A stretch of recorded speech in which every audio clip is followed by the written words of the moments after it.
नमस्कार प्रिय श्रोताओं। आज हम हमारे इस अगली कड़ी में हम जानेंगे फिर से हिंदी साहित्य की एक आदिकालीन रचना के बारे में जिसका नाम है बीसलदेव रासो, जिसके रचनाकार थे नरपति नालय।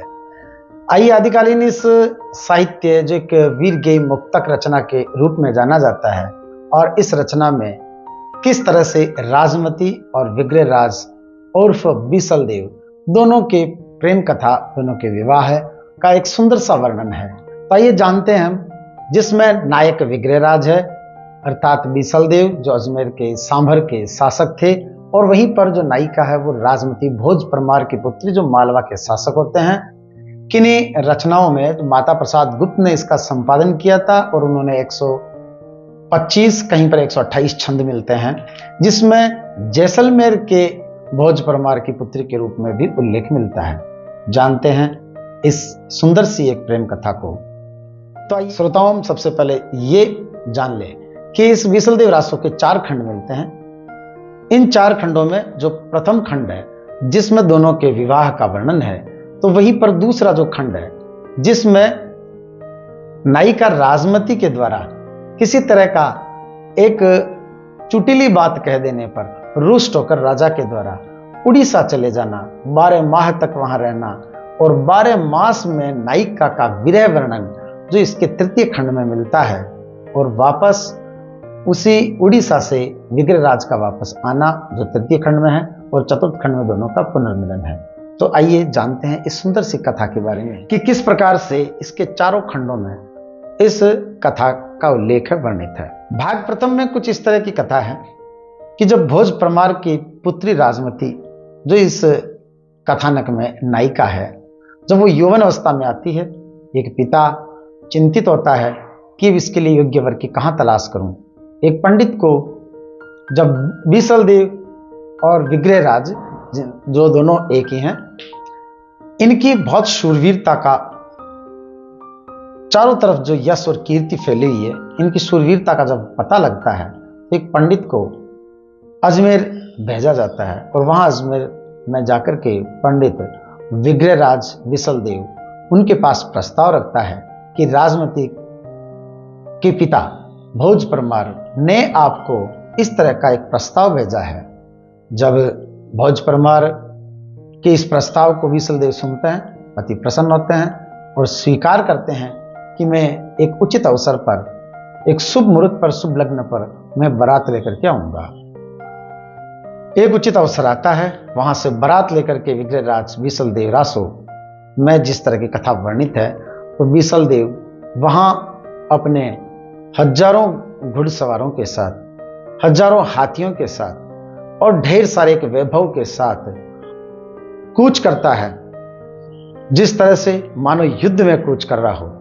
वो अपनी बारात लेकर के जब जाता है, चारों तरफ दुदुम्बियां बजती है, रणभेरी बजती है, और इस तरह का वर्णन इसमें मिलता है कि मानो वो किसी युद्ध पर जा रहा हो। इतने वैभव के साथ बीसलदेव वहां से प्रस्थान करता है अपनी फेंटा कटार लेकर के, और जब वो वहां पहुंचता है सभी दंग रह जाते हैं उसके व्यक्तित्व को देख करके, उसकी सुंदरता को देख करके, और चारों तरफ इस तरह से प्रसिद्धि फैलती है कि बारात हो तो विग्रहराज जैसी हो।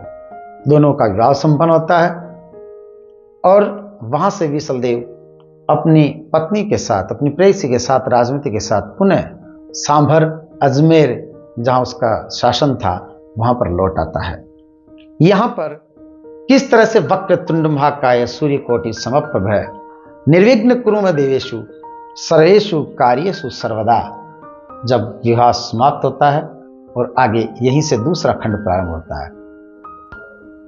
दूसरे खंड की इस कथा में हम देखते हैं कि किस तरह से विग्रहराज जब यहां आते हैं राजमती के साथ, जब उनका मिलन होता है, तो बीसलदेव जो है वो राजमती से ये कहते हैं कि मेरे साम्राज्य का वैभव तुम देखो, यद्यपि तुम अबोध हो लेकिन यहाँ पर नमक के खाने हैं, इमारती पत्थर है, चारों तरफ जो प्रजा बहुत सुखी है, बहुत खुश है, और चारों तरफ संपन्नता और वैभव का साम्राज्य मेरे इस राज्य में, इस प्रदेश में है।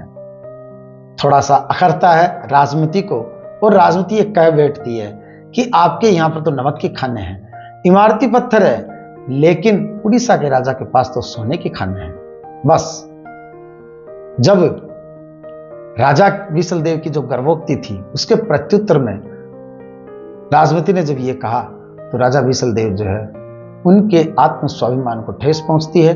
वहीं वो कुपित होते हैं और पूछते हैं तुम्हें कैसे पता कि उड़ीसा के राजा के पास ढेर सारी खाना है। अपने बचाव में राजमती जो एक बहुत ही संस्कारी परिवार से है वो ये कहती है कि मैं पूर्व जन्म में हिरण थी और वहां की हिरनी उड़ीसा के जंगल की हिरनी थी। तब इस तरह की बातों में बहला करके और वो प्रयास करती है, लेकिन राजा विसलदेव ये कह बैठते हैं कि अब मैं उड़ीसा जाऊंगा, वहीं रहूंगा और जब तक उड़ीसा जैसी खाने मेरे पास नहीं होगी मैं पुनः नहीं लौटूंगा। विडंबना ये होती है कि वो राजमती जो अपने कहे पर बहुत पश्चाताप करती है, अनुनय विनय करती है, लेकिन आत्म स्वाभिमान को जब पुरुष अपना आत्म स्वाभिमान को ठेस समझ करके और वो उड़ीसा प्रस्थान हो जाता है, वहां से प्रस्थान करने के पश्चात पीछे से विरह में बहुत अधिक व्यथित होती है। और यही इस तीसरे खंड में जो विरह का वर्णन है, जहां 12 मासा वर्णन मिलता है, और ये आषाढ़ मास से 12 मासा का वर्णन कि नायिका प्रत्येक माह में किस तरह से व्यथित होती है, उसे अपने सामंती जीवन के प्रति अरुचि जागृत हो जाती है। और राजमती इस तरह का उल्लेख मिलता है, अस्त्रीय जन्म का दिधो नरेश, अवर जन्म थारा गणाई नटेश। और हे ईश्वर, मुझे क्यों स्त्री जन्म दिया, इसके बजाय तो मुझे जंगल की किसी कोई काली कोयल बना देता। मैं इस सामंती जीवन का क्या करूं जहां मेरे पति यहां नहीं है। उधर उड़ीसा में जाकर के बड़ी निष्ठापूर्वक राजा कार्य करता है। वहां का राजा बड़ा प्रसन्न होता है कि ये इतना निष्ठापूर्वक मनोयोग से ये काम कर रहा है। धीरे धीरे उड़ीसा के राजा को विसलदेव भा जाता है और जब वो उसके विवाह का प्रस्ताव रखता है तब विसलदेव कहता है कि मेरा विवाह तो हो चुका और मैं एक साधारण कोई पुरुष नहीं, अजमेर का शासक हूं। उड़ीसा का राजा बड़ा प्रभावित होता है कि एक राजा और मेरे यहां करके काम कर रहा है। तब वो उसे सारा वृतांत पूछता है।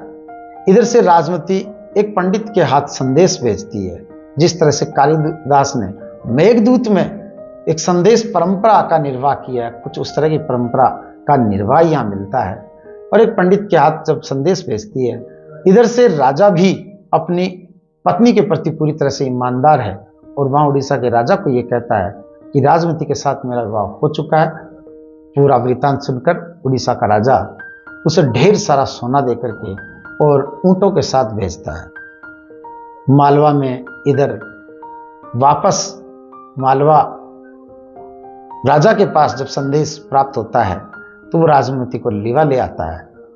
लेकिन जब चतुर्थ खंड में वापस उड़ीसा से विग्रहराज के आने के कारण, विसलदेव के आने के कारण राजमती भी पुनः यहाँ आती है और राजमती अपने राज्य में आकर अपने पति को वापस पा करके बड़ी प्रसन्न है। वही राजा उस सोने को, ऐसा कहा जाता है कि अजमेर के आसपास की पहाड़ियों के पास डलवा देता है और अपने महल के ऊपर चढ़ करके और राजमती को कहता है कि ये देखो, मेरे अजमेर में भी सोने की खानें हो चुकी है, जो ये चमकता हुआ तुम्हें दिख रहा है ये सब सोना है। राजमती को पता था कि ये सोना ऊपर से डाला गया है, लेकिन ऐसा इस कथा में उल्लेख है कि राजमती इस बात को नकारती नहीं है, ये नहीं कहती है कि ये सोना ऊपर से डाला गया, ये खाने नहीं है। अगर ऐसा मैंने कह दिया तो 12 माह के बजाय 24 माह के लिए कहीं ये रवाना नहीं हो जाए। ये थी कथा।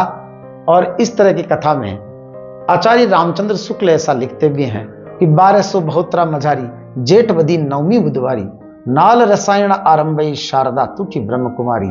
और वहीं पर इस रसायन नामक जो शब्द से वो रासो शब्द की उत्पत्ति मानते हैं। तो हमारे प्रिय श्रोताओं को हम बता दें कि आदिकालीन एक रासो परंपरा का विसलदेव रासो एक बहुत सुंदर सी एक रचना थी। इसी तरह की हम अन्य कथाएं भी अगली बार फिर से लेकर के आएंगे। धन्यवाद।